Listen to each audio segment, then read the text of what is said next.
अस्सलाम वालेकुम जी, मेरा नाम डॉक्टर मौज़म है और I am consultant nephrologist in Ghulam Rabbani free dialysis centre. आज मुझे कहा गया है कि मैं कुछ डायलिसिस के मुतालिक आप लोगों से डिस्कस करूं ताकि आप लोगों के कंसेप्ट क्लियर हो सकें कि डायलिसिस क्या चीज़ है और इसकी इंडिकेशंस क्या हैं, किस किस मौके पर डायलिसिस हमें कराने चाहिए और सबसे बड़ा क्वेश्चन क्या ये डायलिसिस सारी ज़िंदगी के लिए किए जाएंगे या कुछ अरसे के लिए किए जाएंगे। तो वन बाय वन चीज़ों को डिस्कस कर लेते हैं। डायलिसिस को ऐसे समझिए कि हम जो खाते पीते हैं वो किडनीज़ के थ्रू फ़िल्टर होके बॉडी से आउट हो जाता है। जब किडनीज़ में कोई मसला होता है, गुर्दों में कुछ मसला चलता है, तो वो प्रॉपर तरीके से फ़िल्टर नहीं कर पाते उन फाजिल मादों को, इसलिए हमें डायलिसिस का सहारा लेना पड़ता है। डायलिसिस एक मशीन के साथ किया जाता है, किसी किस्म का कोई दर्द नहीं होता मरीज़ को, मरीज़ आराम से आके लेट जाते हैं और एक कैथेटर पास करके हम डायलिसिस वाला काम करते हैं। डायलिसिस के अंदर ये किया जाता है कि एक तरफ से ब्लड लिया जाता है और मशीन से गुजारा जाता है और फिर आराम से उसी तरीके से उसी मशीन के थ्रू वो ब्लड वापस चला जाता है, जिससे वो ब्लड फ़िल्टर हो जाता है और मरीज़ की हालत बेहतर होना शुरू हो जाती है। शुरू में ये डायलिसिस हफ्ते में 1 दफ़ा, 2 दफ़ा या 3 दफ़ा, जिस तरह डॉक्टर साहब मुनासिब समझते हैं वैसे डिसीजन लेके किया जाता है और फिर आहिस्ता आहिस्ता इस चीज़ को मॉनिटर किया जाता है कि क्या इनको डायलिसिस की ज़रूरत है या नहीं है।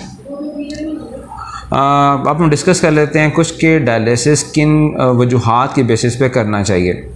हमारे यहाँ तकरीबन 70-80% डायबिटीज़ के जो पेशेंट्स होते हैं, शुगर के जो पेशेंट्स होते हैं, उनकी शुगर ना कंट्रोल होने की वजह से गुर्दों पर असरात हो रहे होते हैं, जो कि इस डायलिसिस की इंडिकेशन का बायस बनते हैं। इसी तरीके से ब्लड प्रेशर का कंट्रोल ना होना वो भी एक ऐसी सूरत हाल पैदा करता है जिसमें आपके अंदर फाजिल मादे पैदा हो जाते हैं और उसके लिए डायलिसिस को होना ज़रूरी होता है।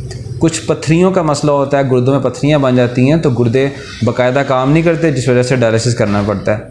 इसी तरीके से कुछ कंजेनिटल डिजीज़ होती हैं, बच्चों की बीमारी होती हैं जो कि पैदाइशी होती हैं, उन कंडीशंस में भी हमें डायलिसिस का सहारा लेना पड़ता है।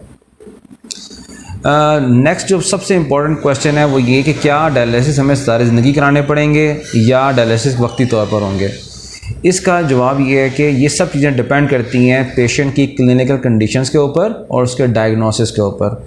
अक्सर हमने ये देखा है कि जिन लोगों के गुर्दे अचानक ख़राब हो जाएं, वजह कुछ भी हो सकती है, गैर ज़रूरी अद्वियात का इस्तेमाल, खून का ज़ाया हो जाना, एक्सीडेंट के दौरान जिसमें पानी की कमी का बायस बनना, ये सब ऐसी चीज़ें हैं जिसकी वजह से वक्ती तौर पर गुर्दों पर असर होता है। जब वक्ती तौर पर असर होता है तो उसके लिए जो डायलिसिस किया जाता है वो भी डायलिसिस वक्ती तौर पर किया जाता है और इवन के 4-5 डायलिसिस करने के बाद गुर्दे अपना काम करना शुरू कर देते हैं और फिर फर्दर उनको डायलिसिस की ज़रूरत नहीं पड़ती है।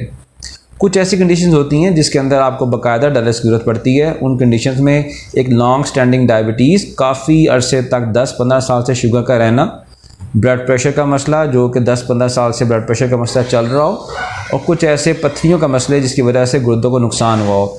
ऐसी कुछ कंडीशंस के अंदर डायलिसिस हमें कुछ अर्से के लिए कराना पड़ते हैं। उसके लिए भी इनके अंदर रिकमेंडेशन ये कहती हैं कि 3 मंथ्स तक आप टेस्ट भी करा के देखते रहें और डायलिसिस भी करते रहें और देखें कि जहाँ पे टेस्ट बेहतर हो जाएं वहाँ पे डायलिसिस से निजात हासिल की जा सकती है। लेकिन ये सब चीज़ें डिपेंड करेंगी आपके इन्वेस्टिगेशंस के ऊपर, टेस्ट के ऊपर। जो भी टेस्ट आएंगे उसके मुताबिक मरीज़ों के लिए फ़ैसला किया जाएगा। तो ये आज कुछ ज़रूरी बातें थीं जो आपके साथ शेयर करना थी कि डायलिसिस कोई ख़तरनाक चीज़ नहीं है।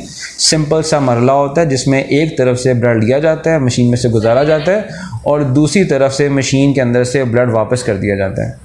इसी तरीके से इंडिकेशंस ऑफ डायलिसिस मैंने आपको बता दी कि डायबिटीज़ की वजह से, ब्लड प्रेशर की वजह से, पत्थरियों की वजह से और कुछ ऐसी कंजेनिटल डिजीज़ की वजह से डायलिसिस किए जाते हैं।